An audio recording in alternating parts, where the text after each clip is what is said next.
পৃথিবীর সবচেয়ে লম্বা দেওয়াল, যেটাকে স্যাটেলাইট থেকেও সহজে দেখা যায়। প্রতি বছর কোটি কোটি মানুষ এই স্থাপনাটি দেখতে যান, কিন্তু আশ্চর্যের বিষয়, বেশিরভাগ মানুষই জানেন না এই দেয়ালের আসল রহস্যটা এর উপরিভাগে নয়, বরং এর নিচে লুকিয়ে আছে।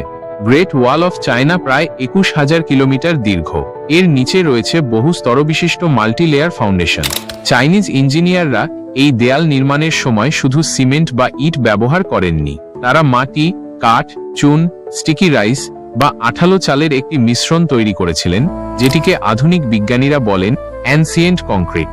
অবিশ্বাস্য হলেও সত্য, এই স্টিকি রাইসের সংমিশ্রণ পানি প্রতিরোধে বৈজ্ঞানিকভাবে প্রমাণিত। আধুনিক প্রযুক্তি, বিশেষ করে গ্রাউন্ড পেনিট্রেটিং রাডার সিস্টেম ব্যবহার করে যখন দেয়ালের নিচের স্ট্রাকচার বিশ্লেষণ করা হয়, তখন অবাক করা এক তথ্য বেরিয়ে আসে। কারণ এই স্ট্রাকচারের কিছু কিছু জায়গায় রয়েছে সিক্রেট আন্ডারগ্রাউন্ড টানেল এবং হিডেন চেম্বার। এই টানেলগুলো মূলত সামরিক উদ্দেশ্যে বানানো হয়েছে। প্রাচীন চাইনিজ সেনাবাহিনী এগুলোকে সাপ্লাই চেইন, ট্র্যাপ সিস্টেম এবং জরুরি নির্গমন পথ হিসেবে ব্যবহার করত। এবং আশ্চর্যজনক কথা হলো, কিছু দেওয়ালের নিচে মৃত মানুষের কঙ্কালও পাওয়া গেছে।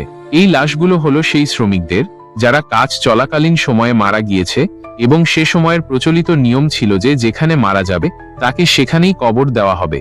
চাইনিজ রেকর্ড অনুযায়ী প্রতি মিটার দেয়াল তৈরির পেছনে একজন শ্রমিককে প্রাণ হারাতে হতো।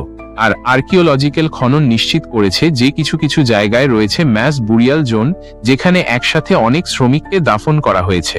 2022 সালের চাইনিজ গবেষকরা একটা বন্ধ সেকশনের নিচ থেকে বিভিন্ন ফসিলাজ টুল এবং প্রাচীন সিরামিক্সের ধ্বংসাবশেষ উদ্ধার করেন। কিছু কিছু জায়গায় একটা পুরো গ্রাম উচ্ছেদ করে এই দেওয়ালটি তৈরি করা হয়েছে। ভিডিও ভালো লাগলে লাইক করুন। এই রকম আরো ভিডিও পেতে চ্যানেলটি সাবস্ক্রাইব করুন এবং কমেন্ট করে জানান কেমন লাগলো ভিডিওটি।